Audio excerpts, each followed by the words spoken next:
Very much for providing the forum. I am going to make a spiel about a very ambitious project, it's perhaps life's work, on the following premise. Soils are part of a complex adaptive system, with the operative term being complex. It presents both challenges and opportunities, constraints very often, about what is and is not possible that can be overcome using other elements of that system, including artifactual elements such as technology. In order to understand the system, there needs to be a data backbone of all these systems, not just soils. And as the research node, one of the primary product that I've been working on is to provide this research data backbone. There is a fundamental reason why this is important, and there are a few others that I will touch upon briefly, and very happy to receive feedback and questions. The primary reason is for data to provide a common language across multiple stakeholders. The language that scientists use, the language that farmers use, the language that civil society uses, and the language that media uses, all reference data in some way or another. And if it refers to the same data, then it becomes possible to challenge it, to overcome its limitations, and to produce new data in response to new challenges, new questions, or new opportunities. Having a common data backbone for this conversation also allows us to integrate all the disparate, perhaps a million flowers blooming around the country right now, all the disparate experiences that we have heard about. And through that integration, create the possibility of alternative paradigms, alternative frameworks, and alternative ways of being and thinking. So as I said, a very ambitious goal. I'm going to present to you something that became available very, very recently, as recently as February 16th, 2017, a new dataset on soils released by a group of soil scientists anchored at Wageningen with very, very illustrious pedigree and very high levels of respect. It's a global gridded dataset that pulls together the state of the art, not just in terms of data, but also in analytics and data science, uses big data technologies to combine more than 200 raster layers, just remotely sensed satellite data, with ground data on soil samples, more than 200,000 soil profiles around the world, and using somewhat complex state-of-the-art technologies in a machine learning paradigm. And what they have done is produce a gridded data set on multiple soil attributes with a resolution of 250 meters at the pixel level for the entire world. What I have done in the intervening 2 weeks since the data was released is to try and look at what it means for us. I'm just going to show you a few pictures because the data is just sort of hot off the oven and we are still sort of wrapping our mind around this very large data set, but we have clipped it to India and we have already created some variables extracting from the data. So for example, it's just a few pictures for those of you who are just interested in learning more about what it looks like and what it means. This is pixel level bulk density estimates at 60 centimeters depth. So the data provides this data for 7 depths: 0, 5 centimeters, 15 centimeters, 30 centimeters, 60 centimeters, 1 meters, and 2 meters.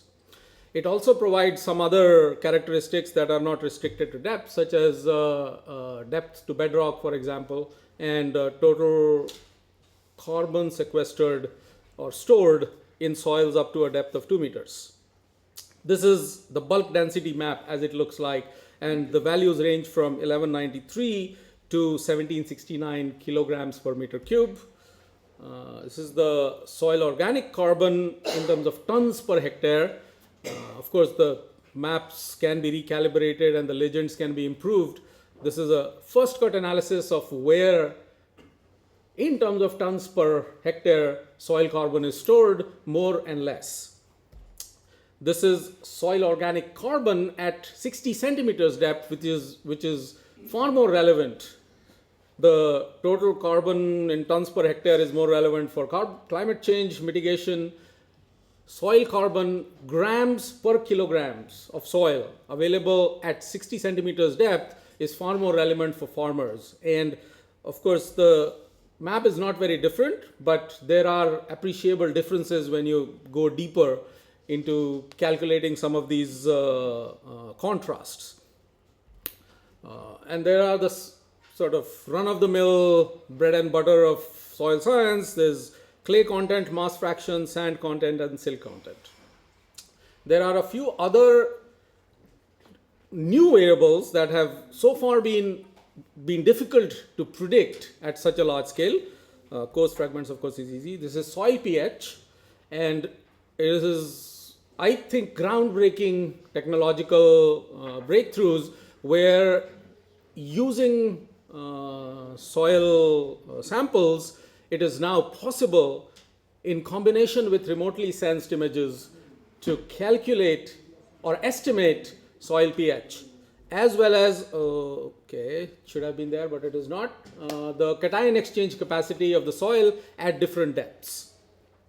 There is also a set of variables that we are still in the process of sort of extracting and calibrating on water capacity to wilting point, absolute water capacity at different depths, and so on. All of this data is available. We are already extracting it, and I'm presenting it here as a precursor and prelude to questions, interest in using this data that we would like to make available in formats that are useful to those people who are already working on soils.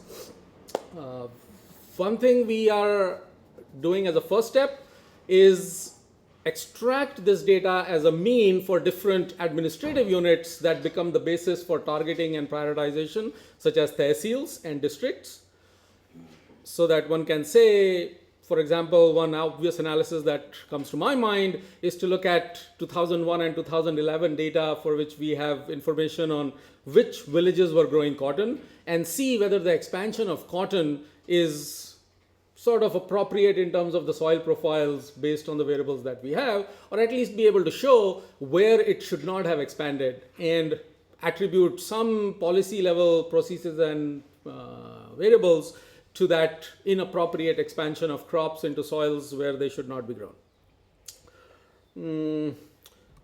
All of this is part of a larger exercise. As I said, there is a engine that is up and running. It's live. It's called indiarainfedportal.org.